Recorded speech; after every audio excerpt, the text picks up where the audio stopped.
Aksi massa di Simpang Taman Sari, Kota Bandung, Jawa Barat pada Jumat malam berujung pada pembakaran sejumlah fasilitas umum. Kerusuhan juga pernah terjadi di lokasi yang sama pada awal September 2025, menyusul aksi unjuk rasa di depan gedung DPR di Jawa Barat. Mengapa demo berujung ricuh berulang kali terjadi? Kami akan membahasnya bersama Guru Besar Ilmu Politik dan Keamanan Universitas Padjadjaran Bandung dengan Bapak Muradi. Pak Muradi, selamat petang. Selamat petang, Mas. Baik. Sehat selalu. Baik, terima kasih Pak Muradi. Pak Muradi, bahwa Kapolda Jawa Barat, Irjen Pol Rudi Setiawan menegaskan bahwa kerusuhan yang terjadi pada kemarin malam tidak ada kaitannya dengan buruh, tidak ada kaitannya dengan mahasiswa. Lalu siapa pelakunya dan apa motif dari kerusuhan itu? Kalau ngelihat polanya kan, kalau kita cek 5-7 tahun yang lalu ya, ini kan juga pernah terjadi aksi buruh dan kemudian berujung kericuh, dan kericuannya kemudian kita membacanya 3 hal. Yang pertama, selalu dia pakai balaklava penutup muka, kemudian pakaiannya hitam-hitam. Ketiga juga kemudian mereka tidak ngeblend dengan masa yang lain. Artinya apa ngeblend begini? Kalau aksi September 2025 kemarin itu kan mix ya, ada kemarahan publik berkaitan dengan isu-isu berkaitan soal soal unjuk rasa yang Agustus 2025 kemarin. Jadi memang saya menangkapnya adalah ini adalah bagian dari pola penyusupan tanda kutip yang sifatnya kemudian terstruktur. Terstruktur kenapa? Karena memang mereka menangkap, mengelola, dan membaca pola-pola gerakan itu. Karena begini, kalau unjuk rasa aksi mahasiswa, beberapa kali mereka tidak terlalu bisa mengelit ya, mengambil momen-momen tertentu. Tapi kalau aksi buruh dan aksi umum sepertinya, beberapa kali di Bandung itu mereka kemudian mengambil dan memimpin ya, untuk masa melakukan tindakan-tindakan anarki. Bahwa dari 125 kemudian jadi 25 orang yang jadi tersangka, saya kira lebih banyak kemudian pertama ikut-ikutan, yang kedua adalah bagian dari yang sama sekali karena dinamika yang ada di lapangan. Sebagian kecilnya adalah mereka yang kemudian menjadi bagian dari kelompok Black T-shirt itu gitu, Mas. Oke, bahwa tadi Pak Muradi menyebutkan terduga pelaku yang mungkin berjumlah ratusan ya Pak Muradi, ini menggunakan penutup wajah atau balaklava dan juga tidak bercampur dengan massa buruh ataupun mahasiswa. Artinya segerombolan orang ini terafiliasi kepada kelompok anarko, betul demikian? Atau ada kelompok lain mungkin? Ya, kalau ngelihat polanya sejak 10-15 tahun yang lalu, memang kelompok ini relatif punya pengikut ya.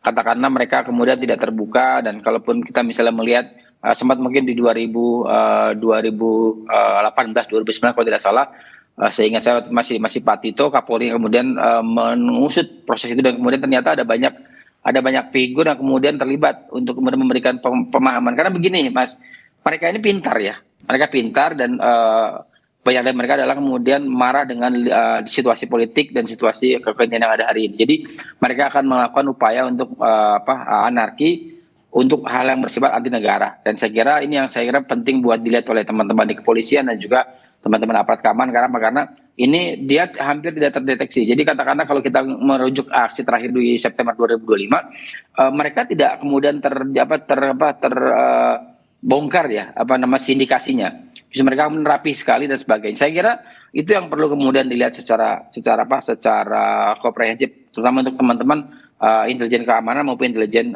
dari negara yang memang pada akhirnya memberikan stimulasi supaya mereka tidak lagi melakukan tindakan yang sifatnya merusak dan mengancam jiwa orang lain begitu. Oke, kemudian pertanyaannya bahwa sejumlah fasilitas betul sudah dirusak. Tadi Pak Muradi menyebutkan ini adalah bentuk kemarahan. Tapi pesan apa yang sesungguhnya ingin disampaikan oleh para pelaku kerusuhan, dan apakah ada yang, memotori ataupun mendalangi pergerakan ini? Kalau nggak polanya sempat di 2019 itu kan mereka kemudian mengecil ya. Ada yang mengecil, mereka kemudian tidak terlalu besar. Kemudian pasca COVID mereka membesar lagi 2023, dan pada akhirnya kemudian 2025 dan sekarang 2026. Kalau ditanya apakah motifnya mereka memang ingin kemudian membuat gaduh. Jadi kalau ditanya misalnya apakah mereka punya bacanya mungkin jauh lebih advance ya dibanding seusianya, karena sebagian besar adalah anak-anak siswa SMA kelas 3 gitu, kemudian dengan mahasiswa yang di awal-awal yang memang tidak tergabung dalam aktivis kemahasiswaan atau aktivis kampus. Jadi memang saya menangkapnya sebenarnya ini lebih kepada soal pesan bahwa mereka marah dengan situasi, dan buat mereka adalah pesan ini disampaikan ke publik dan juga ke negara bahwa situasi hari ini tidak baik-baik saja, dan dalam posisi tertentu misalnya mereka ingin eksis di antara kalau saya nyebutnya mereka sedang kemudian berada dalam posisi mendayung di antara banyak situasi ya. Katakanlah ada buruh, mahasiswa, negara dan sebagainya, membuat mereka pada akhirnya tetap eksis. Nah, eksis itu yang saya kira menjadi titik tertinggi mereka. Buat mereka, perlawanan mereka bukan perlawanan untuk kemudian menghancurkan konteks negara, tapi mendowngrade negara dalam konteks yang lebih di mata mereka tidak lebih baik gitu loh, Mas. Untuk meredam peristiwa serupa kembali terulang, apakah pergerakan dari kelompok-kelompok seperti ini memang sulit untuk kemudian dihalangi oleh aparat kita atau seperti apa, Pak Muradi? Ya, kita ini evaluasi ya. Saya kira aparat kita kemudian sangat kuku lah ya. Jadi begitu rame berusaha untuk mencari setelah mulai sepi, tidak terlalu besar, kemudian akhirnya hilang sama sekali dan tidak dikawal benar.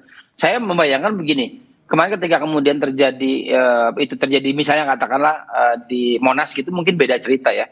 Nah, problemnya adalah memang ini betul-betul sudah tidak terdeteksi betul bahwa ada pergerakan itu harusnya diantisipasi. Karena intel kami itu dia harus minimal 3 hari sebelumnya untuk melakukan report berkaitan dinamika tersebut. Apakah memang katakanlah nanti Dalmas itu melakukan misalnya katakanlah pengamanan yang jauh lebih intensif, jauh lebih banyak dan sebagainya. Antisipasi itu yang saya kira berulang. Tidak dilakukan secara masif ya, tidak terlalu efektif. Karena memandang bahwa FAF ini kelompok kecil dan dipandang sebagian besar oleh, saya mohon maaf mungkin saya juga tidak terlalu pas ya bahasanya, bahwa kemudian dipandang sebagai sebelah mata. Padahal saya bilang bahwa mereka ini pintar-pintar, anak-anak yang baru lulus lagi kelas 3 SMA, anak baru semester awal, dan mereka punya visi yang jauh lebih maju. Tapi pendekatan lebih pada narko begitu. Oke, bahwa Pak Muradi tadi sudah menggambarkan ciri-ciri termasuk juga tujuan, tetapi faktanya polisi kita sampai dengan saat ini belum menangkap para terduga pelaku. Apa sesungguhnya kesulitannya, Pak Muradi? Atau mungkin sudah begitu banyak kelompok-kelompok seperti ini khususnya di Bandung, Jawa Barat? Ini eksklusif, Mas. Jadi nggak semua orang bisa ya. Okay. Jadi eksklusif ini yang kemudian membuat mereka pada akhirnya jangan bayangkan mereka adalah orang-orang yang kemudian punya tato, punya anting gitu ya, atau misalnya mereka kemudian famous person gitu di kampus maupun di sekolah gitu. Mereka adalah orang biasa, anak mahasiswa siswa dan mahasiswa biasa yang memang tidak terdeteksi oleh kita. Okay. Ini yang saya kira penting buat kita untuk kemudian secara perlahan untuk bisa mengamati betul, karena gini, kalau dibiarkan target mereka adalah mendowngrade negara, mendowngrade society. Ini yang saya kira juga penting. Karena sampai hari ini saya berkali-kali bicara, misalnya dulu sempat isunya ada petinggi dari FAF gitu ya, itu ditangkap, ternyata enggak juga, mereka tetap berkara karena figur buat mereka adalah tidak utama. Yang buat utama mereka adalah bukan figur tapi nilai. Nah, nilai terkait dengan bahwa downgrade negara dan sebagainya itu menjadi penting buat mereka. Jadi katakan saya misalnya dianggap petinggi gitu ya, saya diproses atau digarap oleh aparat keamanan, maka saya hilang. Saya akan menghilang akses ke mereka.